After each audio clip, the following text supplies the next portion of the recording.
Tonight, the US and Israel trade strikes with Tehran as Australian consular teams are deployed to help stranded travellers. Good evening and welcome to ABC News Victoria. I'm Tamara, Oudyn.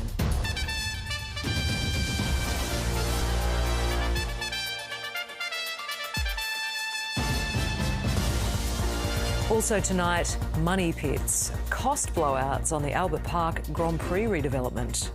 The doyen of commentary, the football world mourns the death of Dennis Cometti.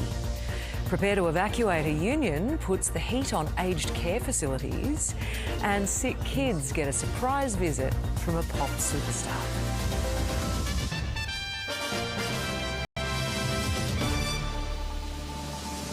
There are major concerns tonight for more than 100,000 Australians in the Middle East as the widening war sees strikes intensifying in what are usually safe haven Gulf countries.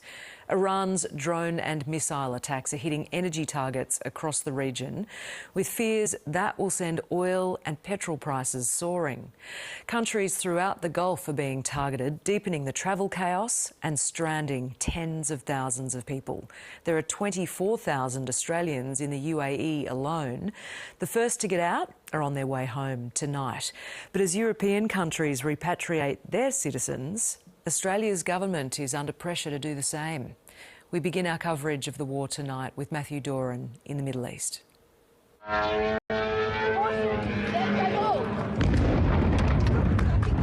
Dubai feels the force of Iran's retaliation. Another drone. Panic outside the US consulate after a drone slammed into a nearby car park. Tehran striking targets across the Middle East as the US and Israel launched another wave of attacks. We have severely degraded Iran's air defenses and destroyed hundreds of Iran's ballistic missiles, launchers, and drones. And in simple terms, we're focused on shooting all the things that can shoot at us. The building housing Iran's assembly of experts destroyed as the group of senior clerics prepares to choose the successor to slain Supreme Leader Ayatollah Ali Khamenei. Reports from Iran suggesting his son, Mojtaba Khamenei, could be in line. Well, most of the people we had in mind are dead. So, we had some in mind from that group that is dead. And now we have another group, they may be dead also.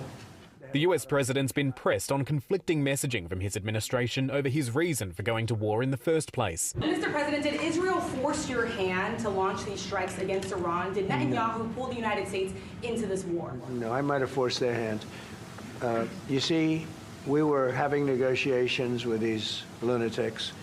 And it was my opinion that they were going to attack first. They were going to attack if we didn't do it. The cost of US action is becoming clearer, with the Pentagon identifying 4 of the 6 US service members killed in a drone strike in Kuwait. The estimated death toll in Iran is ranging from nearly 800 people to 1,500, some killed in strikes, others by Iranian security forces. This period will pass and Iran will come out of this historic test victorious. Don't have any doubts. The number of people killed in Lebanon is also rising as Israel strikes back at the Iranian-backed Hezbollah, forcing tens of thousands to seek refuge in makeshift shelters. I will say this honestly and courageously. I don't believe Hezbollah should have entered this fight at all. The UK has started defensive operations shooting down Iranian drones over Jordan. But Donald Trump has again accused Prime Minister Keir Starmer of taking too long to grant the US access to British military bases. This is not Winston Churchill that we're dealing with. While Canada's leader used a visit to Sydney to qualify his initial backing of the US operation. Prima facie, it appears that these actions are inconsistent with international law. Canada calls for a rapid de-escalation of hostilities. A call unlikely to be heeded as this conflict intensifies once more. And Matthew Doran is in northern Israel for us tonight. Matthew, what's the latest on Israel's new wave of strikes across the border into Lebanon? Tamara, good evening. We have seen a number of intense strikes happening in the last short while or so as the IDF issues warnings to people in Lebanon that it is about to come through and target Hezbollah sites, weapons strongholds, and also officials that are present there. These are not just happening in the Lebanese capital, Beirut, around the Dahia area in the southern suburbs, but we also saw a couple of hours ago a warning from the IDF for 16 different towns and villages in southern Lebanon there. there. This is clearly an intensification of this campaign from Israel in those areas, but we do need to stress Israel has been hitting parts of Lebanon for the best part of a year now, even though there has been a ceasefire in place between Israel and Hezbollah. Over the last short while, we have also seen a build-up of Israeli military personnel and hardware along Israel's northern border, off in the distance behind us there. That is after the announcement yesterday of a ground invasion authorised by the country's Defence Minister, Israel Katz.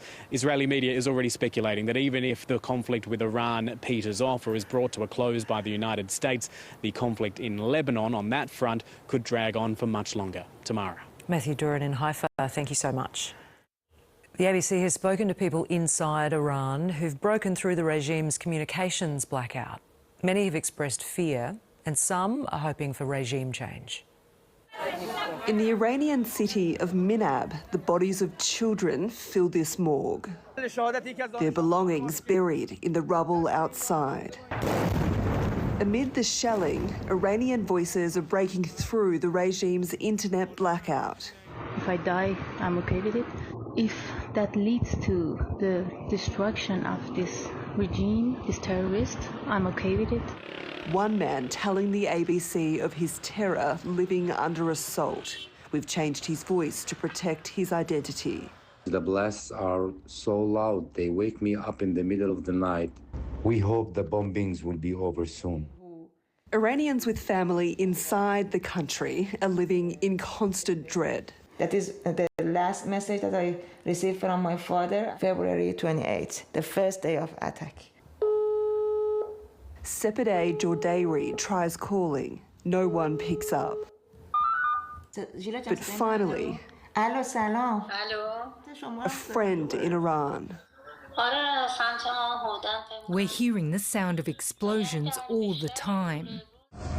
While many celebrate the death of Iran's supreme leader, the reality of war remains.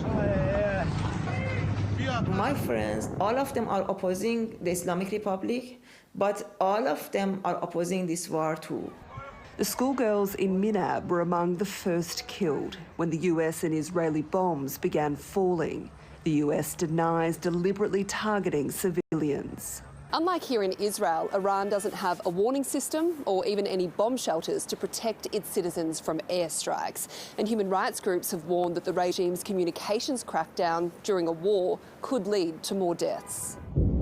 For some, that fear is tinged with hope. Iran's clerical rule will fall. Bridget Rollison, ABC News, Jerusalem. More than 200 Australians are on their way home tonight after the first commercial flight in days took off from Dubai. The federal government is now sending crisis teams to the region to help the thousands of Australians still stranded. Here's National Affairs correspondent Jane Norman. A passenger plane takes off as smoke fills the Beirut skyline. Grounded for days, the first flights are finally leaving the Middle East, taking tired and terrified travellers home. There was a real tense atmosphere. We were all kind of like, we don't know if we're going to make it. Even if we got to the gate, we don't know if we're going to go on that flight. Never been so scared in my life.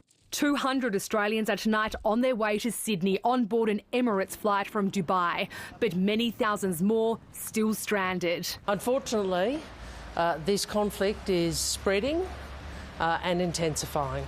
The federal government now sending 6 consular crisis teams to the Middle East to help them. We are conscious of how distressed many people are. We want to see every Australian be able to come home safely. This unprecedented challenge, one of multiple shocks governments are facing. People are under enough pressure as it is. Developments in the Middle East do risk making that worse. Global oil and gas prices are surging, with the crucial Strait of Hormuz still closed, paralysing exports. Donald Trump stepping in. The US Navy will begin escorting tankers through the shipping lane as soon as possible, he posted on social media. The US will ensure the free flow of energy to the world. Australians already feeling the pain. They're just jacking the price up for fuel they've already got. 2 to 3 days ago, it was around $1.79. And now it's like $2 pretty much. According to the NRMA, drivers in Melbourne, Brisbane and Sydney are paying well over $2 a litre for unleaded fuel. Prices in Perth and Adelaide closer to $1.85. Yet again, Australia's 3 largest capital cities are having their price cycles manipulated, and it is families who are paying the price. Retailers cannot be taking people for mugs. For now, the Treasury is not contemplating cutting the petrol tax. His budget challenges just got a whole lot bigger. This extreme global economic uncertainty, and that does inform our budget for May. The government's urging people not to panic. While Australia imports the vast majority of its fuel and fertiliser, Labor's assuring the public it has at least a month's worth in reserve on top of privately held supplies.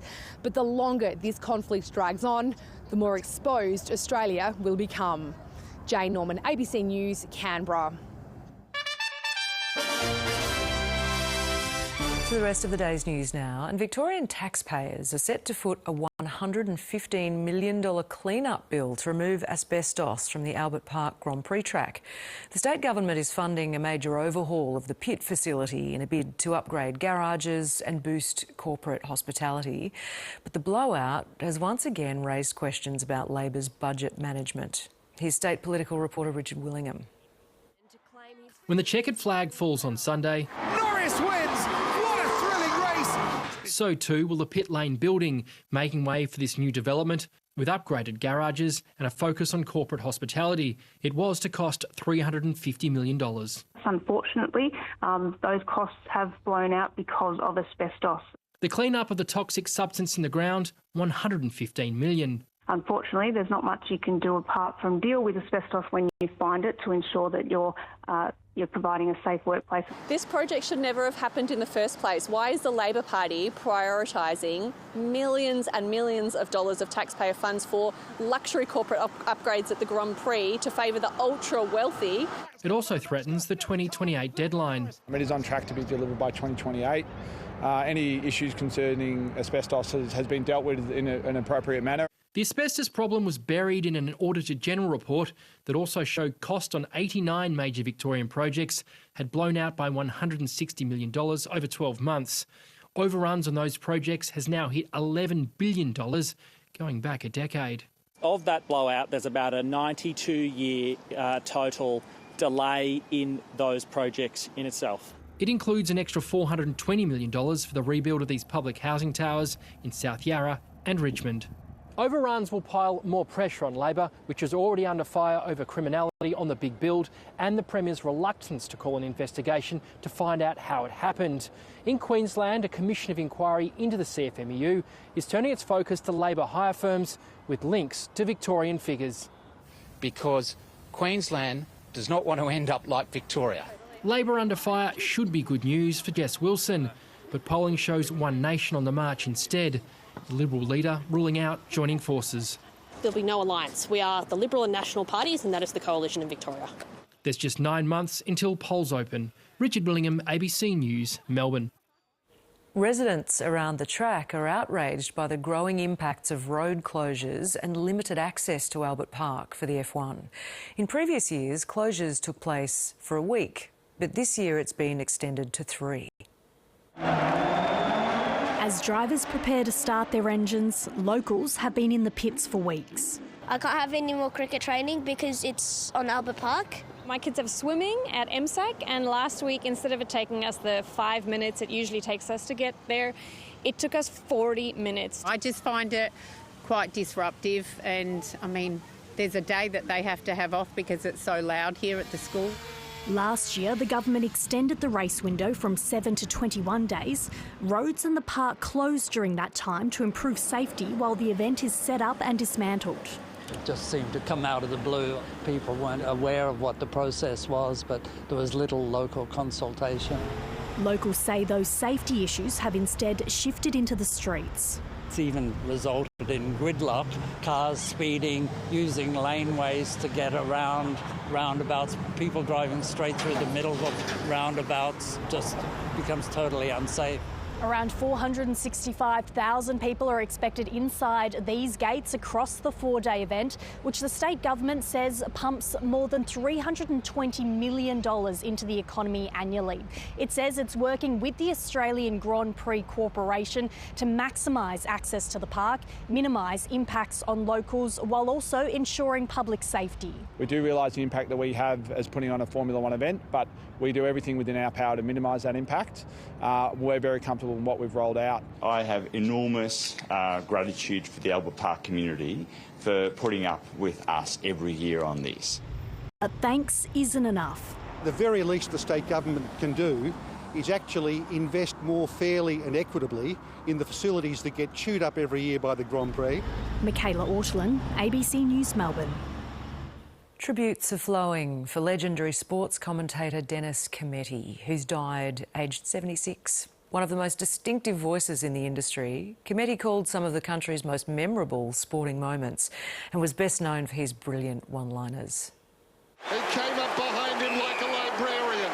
He never heard him. One of the most recognisable voices in Australian sport, Dennis Cometti had a knack for capturing the moment. But there was only one Cometti. However, there will be those who seek to achieve the tremendous standard that he set over such a long time. Born in Geraldton in WA's Midwest in 1949, Cometti showed promise at West Perth, playing 40 games in the Waffle before injuries prevented a career in the VFL.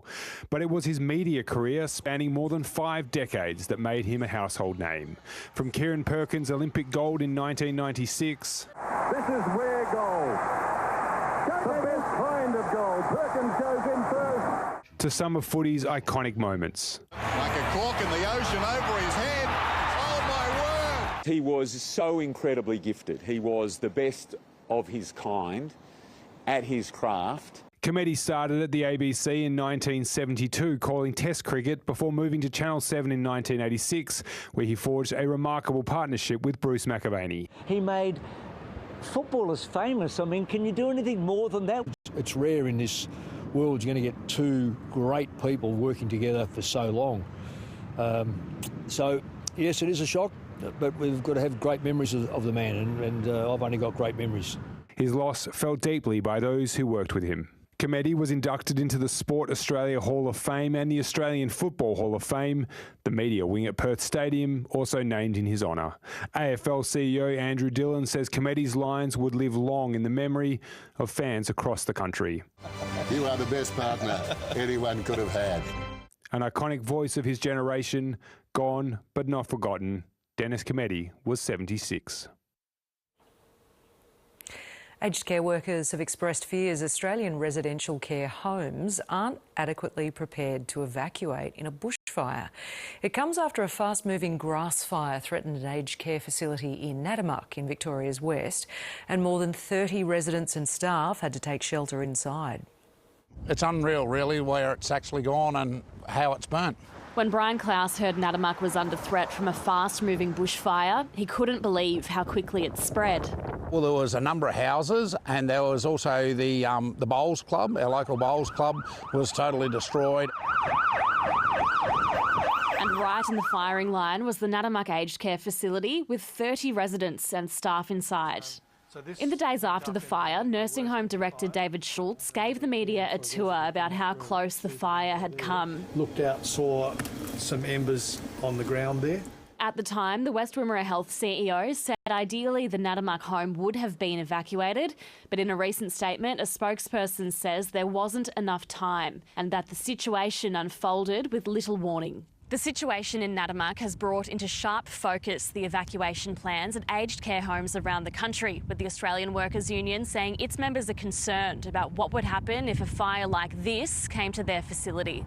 Rob Sheehy says the vast majority of aged care homes lack realistic evacuation plans. For a lot of family members, they would probably be quite shocked that their loved ones may not be able to be evacuated in a timely manner. The ABC approached dozens of Victorian aged care providers. Most refused to comment, but Bendigo Health rejected the union's claims, saying their plans are realistic and regularly reviewed. If we were under threat, it would take quite some time, and that's why our plans have various scenarios depending on the predictions around when the fires may hit. But the union says concerns raised by its members should be taken seriously. How would my loved one be evacuated if there was an emergency? How would they be evacuated at night when the staffing is at a lower level? Questions being asked after a close call. Tamara, ABC News, Nadamak. To finance now, and global share markets fell heavily today as investors became increasingly worried about the impact of the war in Iran. Here's Alan Kohler. The Dow Jones average of American blue chips fell 2.6% at the opening and managed to recover during the day to finish less than 1% lower, as did the S&P 500. But look what's going on in Korea today. The share market there has crashed more than 10%, and shares in Japan, France and Germany are down more than 3%. In Australia, the market shrank about $50 billion with falls across the board. Miners, banks and retailers. Gold and silver fell sharply because a lot of traders had to sell them to cover their share trading margin calls. But the oil price kept rising even as Donald Trump put out a post on Truth Social saying he'd ordered the US Development Finance Corporation to provide political risk insurance to ships going through the Persian Gulf at a very reasonable price. And if necessary would ask the Navy to escort them through the Straits of Hormuz. And the Australian dollar is down against all other currencies. Now here's a graph comparing the oil price rise this time with the median of all geopolitical shocks since 1980, obviously not including the two oil shocks of the 1970s. It does include the Iran-Iraq war, the Arab Spring, two Gulf wars and Russia's invasion of Ukraine. Now as you can see, this time is about half the course. Also, it usually takes about 4 to 5 months for the oil price to get back to where it was. Finally, some stuff from this morning's national accounts. Real GDP increased 0.8% in the quarter, as did total hours worked. So, the growth in GDP per hour worked, otherwise known as productivity, was zero. So no sign of AI improving productivity yet, which might have something to do with this graph of domestic demand, which is the dotted line. Its two main components, government, that is all governments, including local and household. And it's pretty clear, isn't it? Here are the components of government or public demand. And well, it's not defence or investment, it's spending. And that's finance. Coming up on 7:30 with Sarah Ferguson, the rural by-election posing a crucial test for the new coalition leadership. The National and Liberal parties are at the precipice. Do they actually mean something to the community or don't they? We've been let down, I think, badly by the Nats, by the Liberal Party. One Nation are going to get huge support out here. They really are.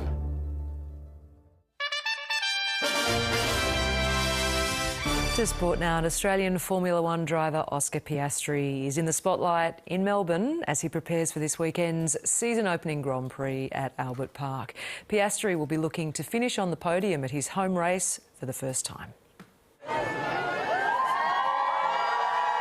Somewhere among the fans and their phones was Oscar Piastri, the homegrown driver treated like a rock star upon his return to Melbourne. Here we go, folks. But the 24-year-old doesn't crave the spotlight. For me, I still approach racing as, kind of just a passion of mine and something that, I did just as something I loved growing up. Obviously, there's a bit more attention around it now.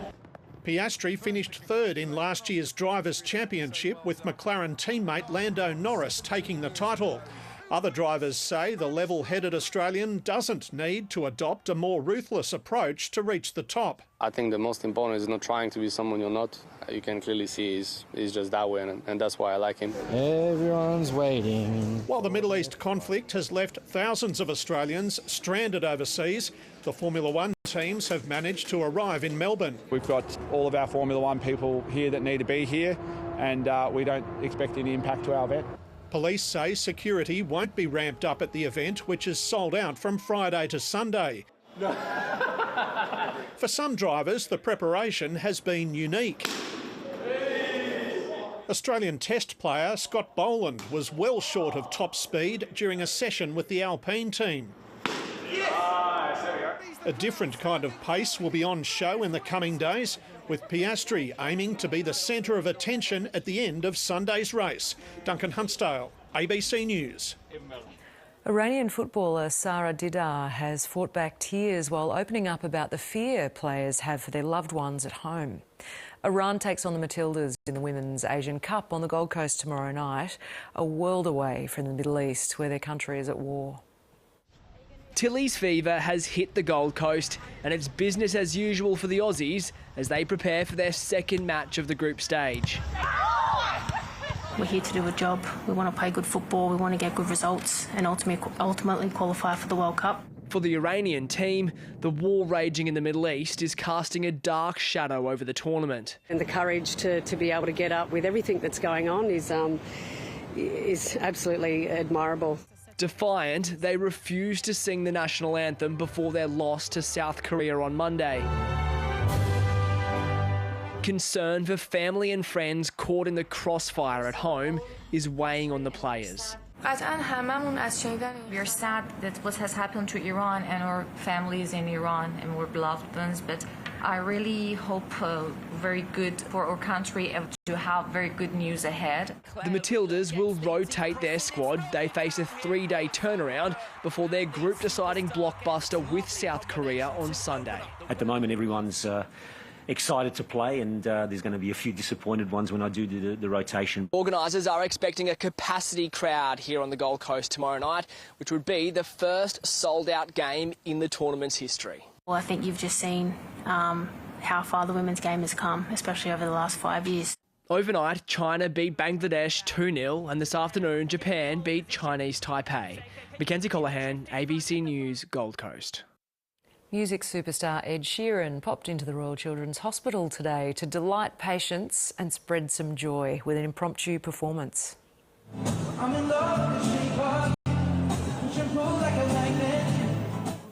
Video on social media shows the hospital foyer packed with kids, parents and staff members who gathered to watch. Sheeran performed an acoustic set of some of his biggest hits before posing for photos with some of the young patients. He's known for his free hospital shows. He was last at the Royal Children's 3 years ago.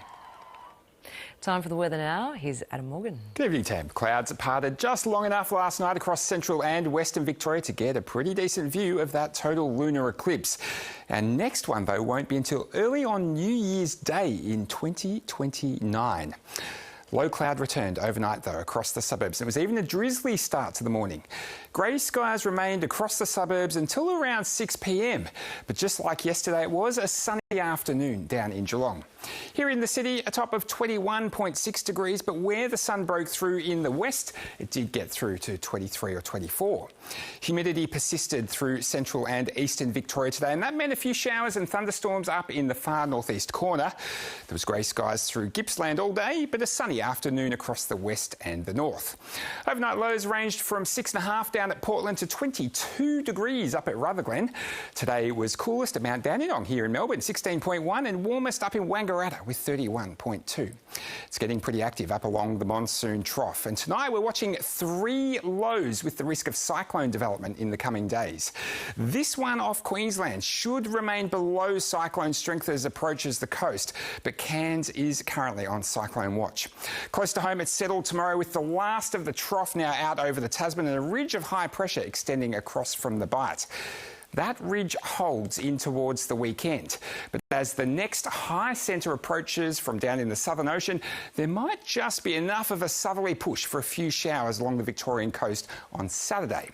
Tomorrow, though, all clear for the southern capitals with blue skies for Perth, Adelaide and down in Hobart.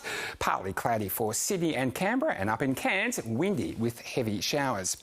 Back home, south of the Divide, areas of morning fog and low cloud.